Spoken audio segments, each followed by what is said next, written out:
So please. It's my turn. It will be a very challenging moment for me after the excellent lecture from Professor Umberto. So I liked the way he presented the Libyan conflict. So thank you very much for this excellent presentation.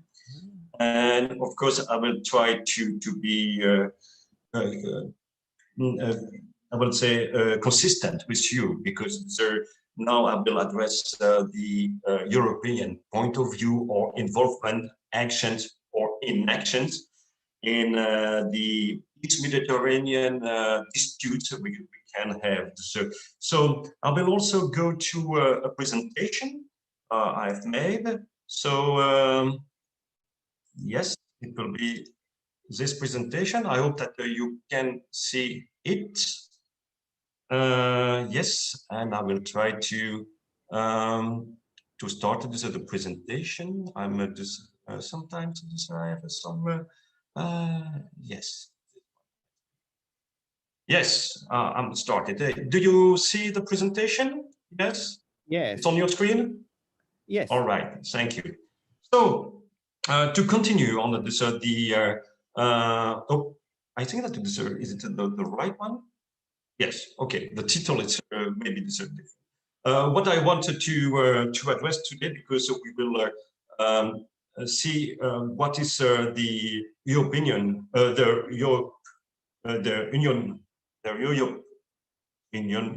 European Union, sorry, involvement in the Eastern Mediterranean. I will first look about the meaning of the Union, because for most of the external partners who are not living in Europe,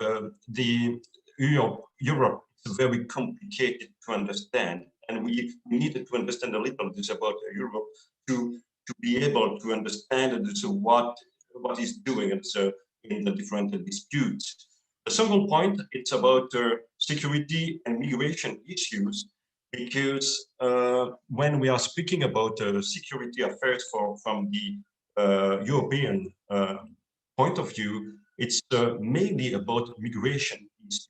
And I think that Professor Umberto already touched a little about the fear about the migration flow towards Europe. And last point, before just concluding it, I will speak about the hotbeds of tension in the Eastern Mediterranean Sea. It means about Turkey, about Greece, Libya, and so on. So firstly, you have to understand what is Europe. For some people, when I'm speaking with them about Europe, they see Europe as a supra power, supra organization, having the control of the member states, like it can be in the United States. But it is not. It's not like this. It's not European Commission controlling the other member states.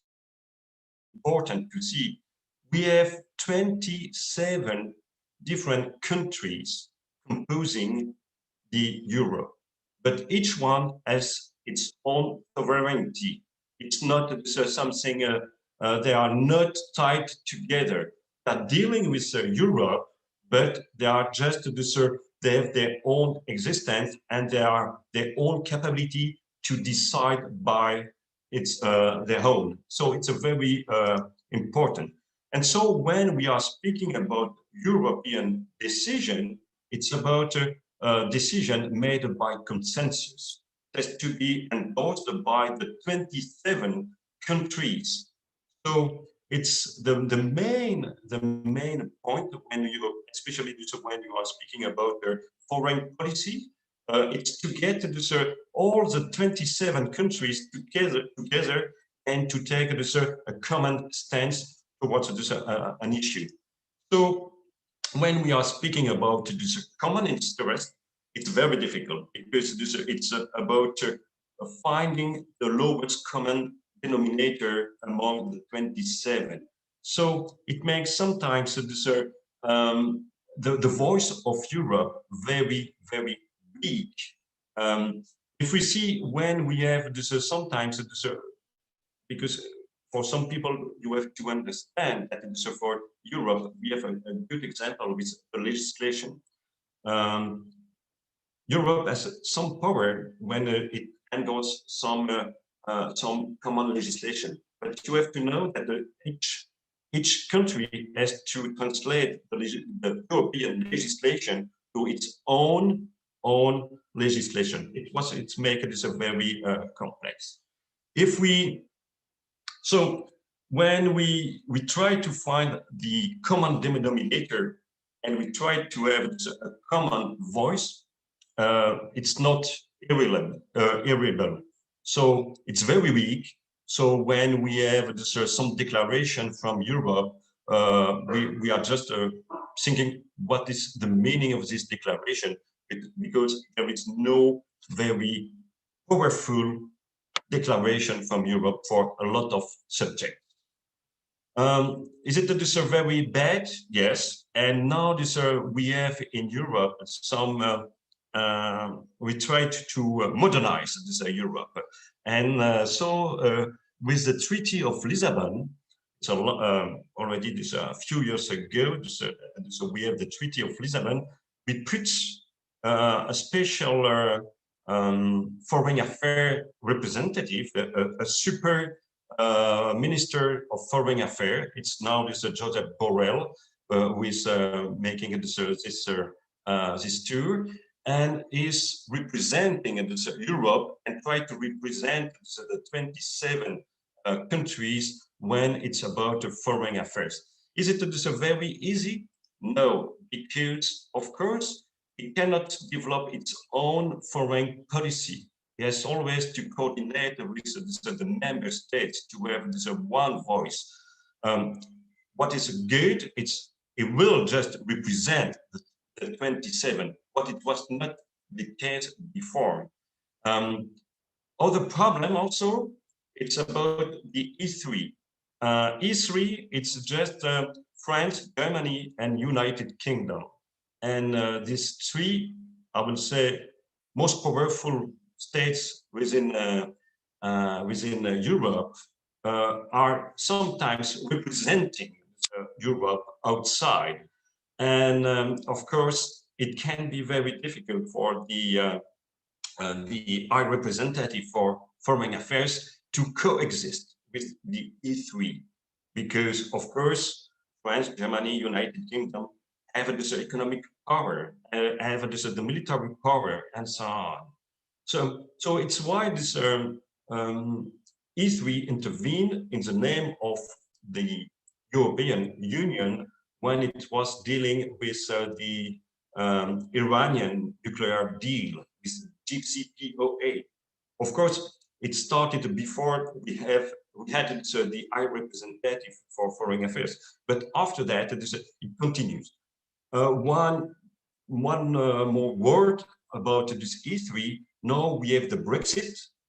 So United Kingdom is leaving the EU, and the question was about this, if E3 will become E2 with only France and Germany, but it seems that the evolution is to replace United Kingdom by Italy and to keep the formula with the E3. About the joint action of the Union, we can have the action on three different levels: economic, political, and security. For the economic, of course, we see a lot of achievement because we have a common legislation, so the European rules endorsed by the 27 states, and after this, they put it in their own legislation.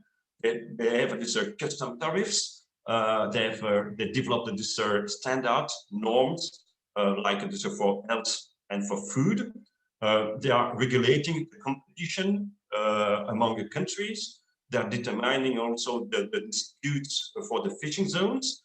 They have treaties like the CETA treaties with Canada, but they can also apply sanctions economic sanctions, and it's a very powerful tool for the European Union.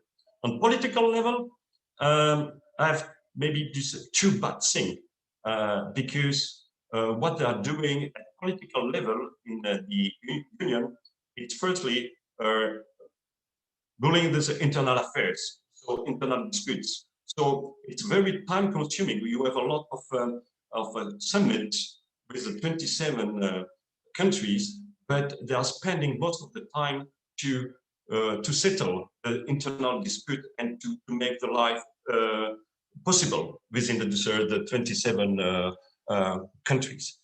But there are two very important things at political level. They are using the membership as political tool.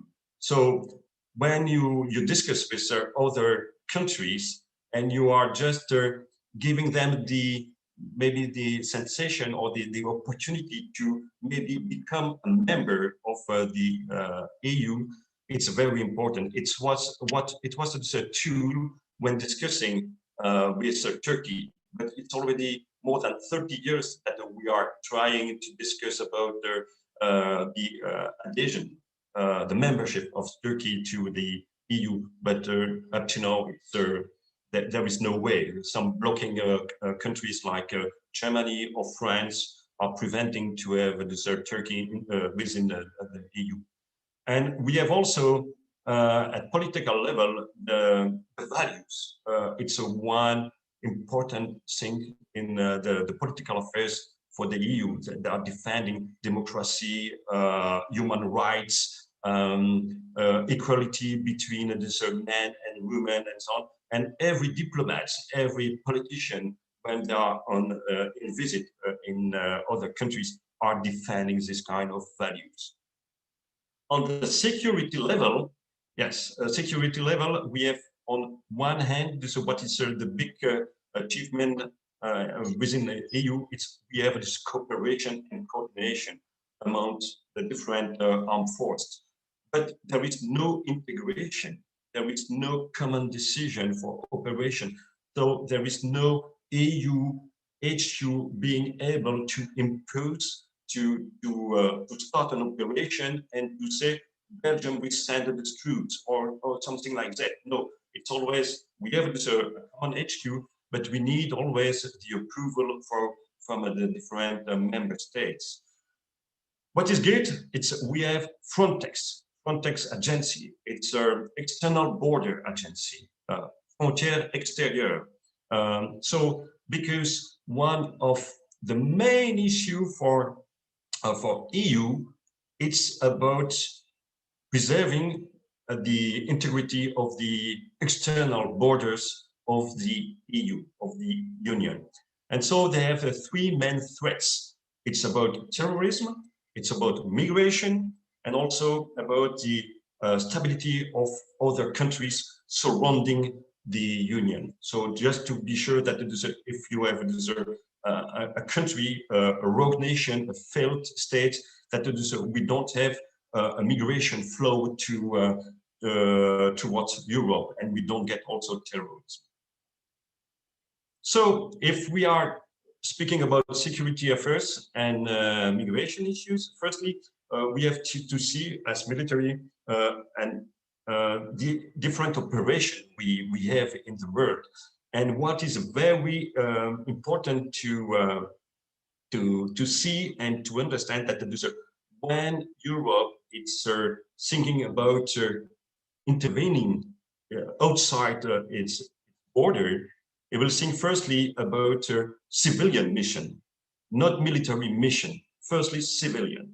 So it will, for example, send policemen, send judge, lawyers, and so on to reestablish the rule of law in different countries where there are some issues. So it will be always the first step from this European Union. It's why you see that we have more civilian missions than military missions. Secondly, about military missions, we see that if we go to the land forces, we have mainly training and mentoring mission. So it's not just showing our power. We are in the lowest level of the spectrum of violence.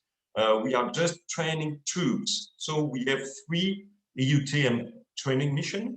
So in Mali, in Somalia, in Central Africa, but no more. We still have I will say, a more robust operation in the Balkan. Where we have this a little more power, it's at sea. We have just two different missions, and we have one in the Mediterranean Sea, and preventing this migration flow, but preventing also having this traffic smuggling of weapons, like this for Libya. And what is very important, it's we are not going over the world. I don't think that you will see very soon this a mission in Japan. No, the European mission in Japan, even if it's I know there is no reason, but even if you should have a reason to intervene in Japan, they will not go. They are just keeping it around Europe. About migration, yes, it's the nightmare of Europe. It's, firstly, internally, because we have internal migration, but we have also this migration coming from outside, and it's about this burden sharing and so on, because we don't know, and it's why it's a real problem. We don't know how to share the burden when we get the migrants inside Europe. So, of course, migrants are coming through the external borders, and so we have a lot of countries facing the direct flows of migrants. It can be Spain, Italy, or Greece, mainly. It's the three main doors to Europe. Of course, we have controlled and uncontrolled immigration. Controlled immigration is not posing any problem, and it's also required. What is the main threat? It's the non-controlled immigration. And of course, we have we can divide it in different. We can divide Europe in different parts. So we have people facing some populism because of the economic situation in their country, and so they want to blame the migrant about the economic situation and so on. And so, yes, it can be a problem. But for some other countries, migration is also part of the solution, and it is great to understand, because we need in Europe to have some population growth. If you look at this as a perspective towards 2050, everywhere in the world, the population will grow, except in Europe, will stabilize or even decrease. And for the economic growth, you need to have laborers. And so you have some countries, the ones having the best economic, demanding to have this more flow of migrants, just to have this the workforce to be able to have an economic growth. It's the case of Germany. Germany is appealing some migrants. Sometimes it can be an internal dispute in Germany between the policy of Merkel and also what they are thinking in the different Länder. But yes, migration can be also a part of the solution. If we see about the dispute, we have also to look at the workflow of migrants. Like I said, we have the different doors to Europe, with Spain, with Italy, with Greece. Also, we have Malta, of course. But if we look at this into the 6 past years, we see that Greece is paying the most tribute to migrants. It's the main doors. We can also see that we have some peaks in 2015, 2016, and after it decreased. Why? It's because Europe put 2 different actions. Firstly, we started the operation, the naval operation in the Mediterranean Sea, so decreasing the number of refugees coming from south towards Italy mainly. And of course, in 2016, we also signed, Europe signed an agreement with Turkey. This agreement was signed by, was arranged by Merkel. And I would say that it is from a low point of view, is not maybe the best one, or from this, human rights, it's not a good one. So if I have to summarize this treaty, for this agreement, it's when Turkey say, I will prevent having this migrant crossing the border towards Greece, and I will get it back. Every migrants coming and sent back to Turkey, I will welcome it. But you have to take this, for each migrant coming back to Turkey, I will send you one Syrian refugee to Europe. So it's a deal. You have to know that in Turkey they have more than 2.7 million Syrian refugees, what is a lot, and also part of the agreement. Europe has promised to pay for the Syrian refugee, and with 6 billion euro to transfer to Turkey. So far, just maybe I think 50% was paid, and it's part of the dispute with Turkey. So they didn't pay what they promised to pay. So we have Erdogan very, very sad about this. As you see, the main door it's between Turkey and Greece, and also it's part of the main dispute in the Eastern Mediterranean. The hotbeds. So we go more this in the core business of the presentation, and the first I want to discuss, it's about Turkey, and the first hotbed was about the relationship between Cyprus and Greece. As you know, Cyprus was a former was under domination of the UK, United Kingdom, until 1960, and became independent on that moment. In Cyprus, you have more than 80% of Greek people, and less than 20 people Turkish Cypriots. So what's happened in 1974? It was a regime of the colonels in Greece, and so you have some officers, Greek officer, coming to Cyprus on that moment and dismissing the president and taking over the power, with the aim of unifying the island and to attach Cyprus to Greece. Of course, Turkey was not very pleased with this kind of event and intervened in 1974. So I think that Turkey has a right to do. There was a treaty signed in 1960 between UK, Turkey, and Greece about intervention, military intervention. Military intervention would be possible if any of the party think that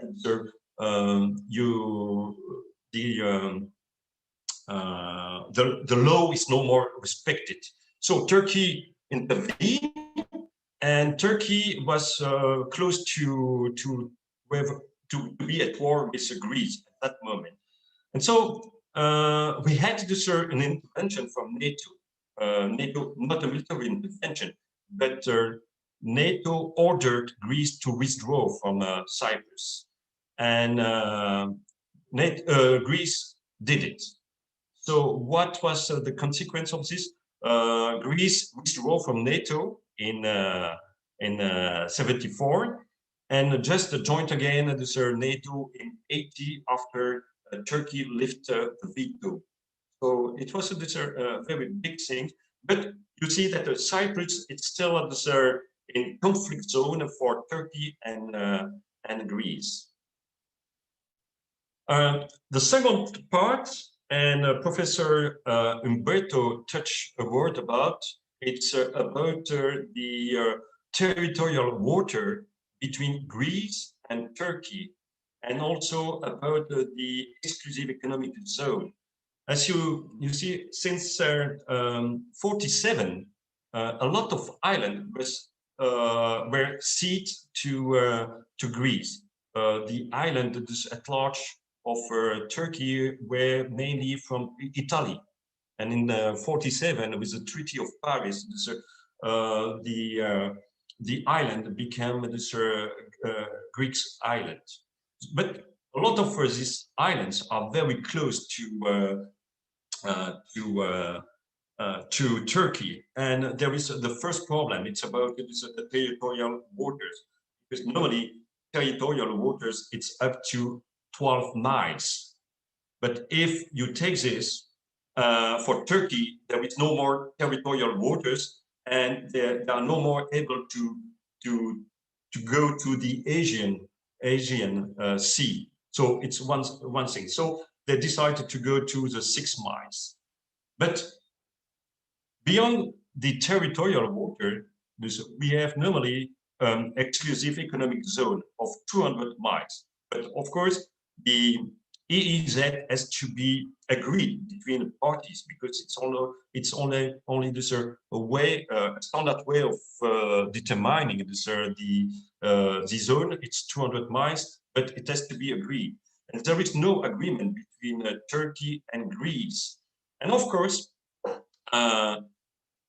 you have this Greece. It's taking the advantage of every island yes in the Aegean Sea to extend its exclusive economic zone.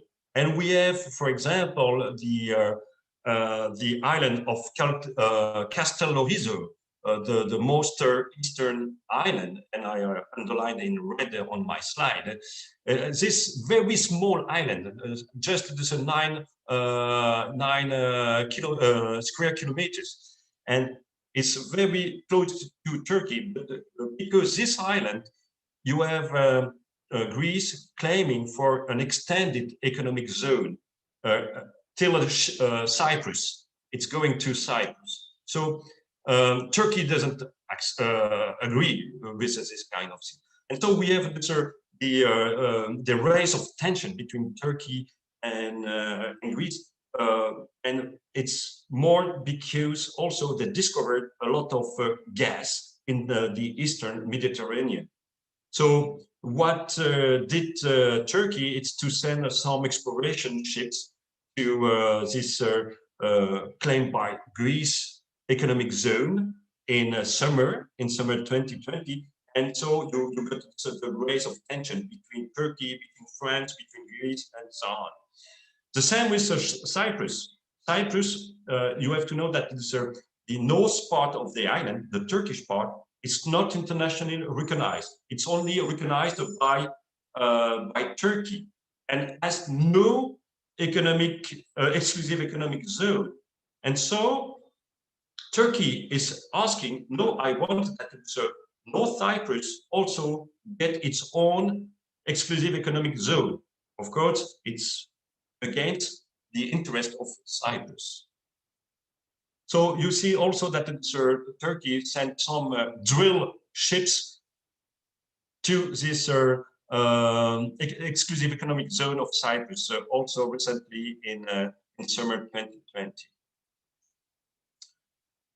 I think that we already discussed this part with Professor Umberto. It's about the fact that Turkey made also some agreement with Libya to have to determine an exclusive economic zone.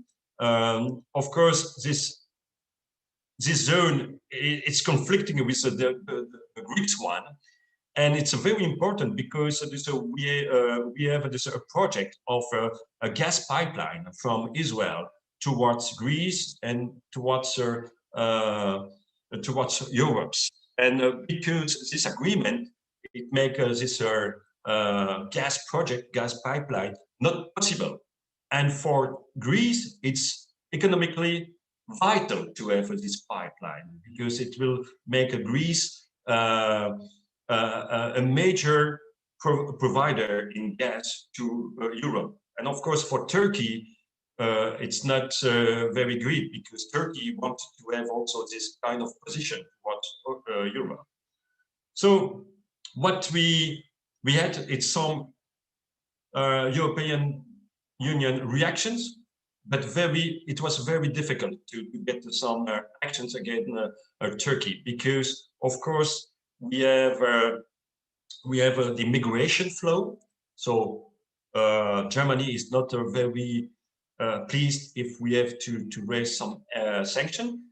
And also, you have to know that Turkey is planning to buy 6 submarines in Germany.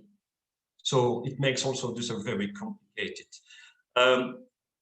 Nevertheless, in the summit in December, 10 and 11 December, EU decided to raise sanctions against Turkey, but it's very light sanctions up to now, and we are waiting to have a move from Turkey. But EU already announced that if there is no step forward from Turkey, that in March they will raise new sanctions. Second point, it's about Russia. Russia, it's not in the Eastern Mediterranean. You have Russia, it's about the Black Sea, but you know that Russia, it's everywhere in the Mediterranean Sea. We know that it's, they are in Syria, they are in Libya, and it's, of course, the way they are doing, it's not the way that EU is wanting. The fact that it is, and it's the concept that Professor Umberto told us, Russia, it's a very, very at ease with frozen conflict concept. It's the way Putin is trying to annoy everybody. It requires very few military efforts, and after is just standing in the place, just standing there. If we see, for example, in Libya, Russia deployed some fighter jets, and they deployed but never used. So it's a way of just having acting a presence, but not engaging very hardly in the conflict. So it costs nothing, but it's very important. And of course, this for Putin, it's a way of being able to conclude some agreements with different countries, like in Libya, is aiming to get some access to naval bases or land bases and so on, like he did in Syria with 2 different bases. He succeeded to get for 50 years, and it was of course this against Turkey. I want to highlight also this, the relationship between Russia and Turkey, because we can ask if Turkey and Russia are friends or foe or enemy. They are very main economic partners. If you see about the gas, so Russian gas is flooding Turkey. We have also Russia, it's building a nuclear plant in Turkey. We have this also on agriculture. We have exchange of food, but also a lot of Russians are coming in visiting Turkey for tourism and so on. So they have very strong economic ties. But at the same moment, for Turkey, Turkey doesn't like the military pressure from Russia, because you see Russia everywhere around Turkey. you see in Syria, Libya, and so on, and it's posing a threat to Turkey. So they are now at odds in Turkey, in Azerbaijan. You know, there's a conflict in Azerbaijan with the Karabakh conflict between Azerbaijan and Armenia. So they are just in opposite, but very close to Russia. So they are not very pleased. And the second very big issue for Turkey and Russia is Ukraine, because Turkey didn't recognize the seas of Crimea by Russia, but also have now some military agreement to provide drones to Ukraine. So Turkey is giving weapons, selling weapons to Ukraine to fight Russia. So yes, it's a very big issue. Last point is Libya. Libya, I think that Professor Umberto talked about Libya for a while, and I think that we have this the same view about the different partners at the different sites. And of course, he mentioned about the presence of France aside after, and we had Italy on the other side, but also Germany. Germany is also supporting the official government.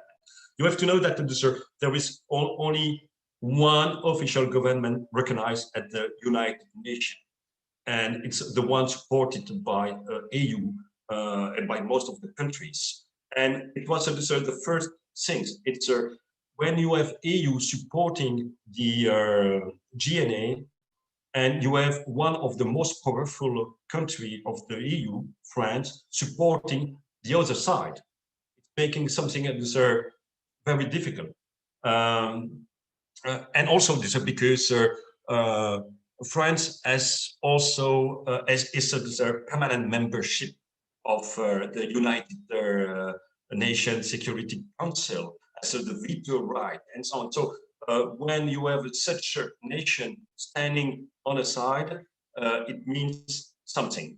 So it's the big issue. I would just say from a European point of view, the fact that it's France, it's standing on Haftar's side, it's about mainly about jihadists, about Muslim brotherhoods. It's against the political Islam. It's one main thing.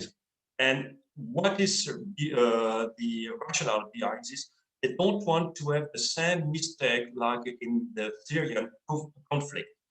In Syria, at one moment, we had this Turkish intervention against the Kurds. And it was against what the other parties decided. And you have to know that the Kurds was one of the most preeminent allies of the Western forces to strike the Islamic State, to fight the jihadists. And so when Turkey just attacked the Kurds, the Western side lost this a very precious ally in the fight against the jihadists. And they don't want to have this happening again, especially because after always said, I'm against the jihadists. I'm preventing the jihadist movement. And of course, we have feared this from the European point of view. We have some fears about some migration flow if we have jihadist movement taking over in the whole Libya.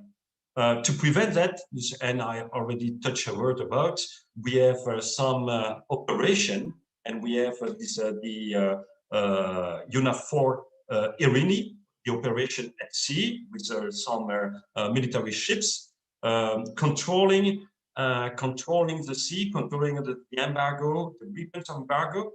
And what is very important to know about this, it's we have some incidents between the frigates, the European frigates, and some merchant ships from Turkey, accompanied by the Turkish frigates. And at one moment, we had the Turkish frigates engaging shoot radars against French frigates.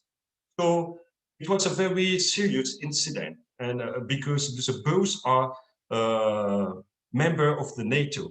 So it was a very so this is a very huge challenge for EU, especially if at one moment it's coming with this migration flow, and it will impact the internal cohesion of EU.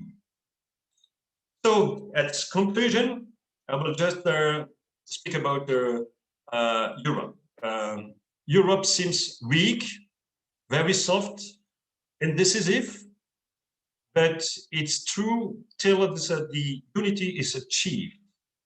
When we have an agreement among the 27 states from the EU can be very powerful. I will not say on the military side, but at least on the economic side, because the EU economic sanctions are very effective. Of course, Turkey know that. Turkey is dealing with that, but Turkey cannot afford to be isolated from all the parts, because Russia, it's not a big partner. They have some common interest, but they are also at odds each other. And you have NATO. Turkey is part of the NATO, but of course, with the Biden administration, the relationship will be totally different, because Biden is more for multilateralism and not like it's Trump. And so the economy of Turkey is very poor, and Turkey needs Europe on that way. But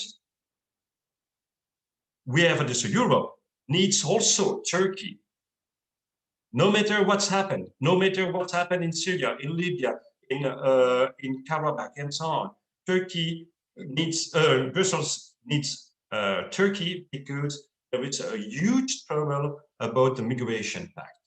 So Erdogan knows that, and he wants to discuss again the pact we concluded in 2016 and to negotiate it again. And from the NATO point of view, I think that we cannot lose Turkey.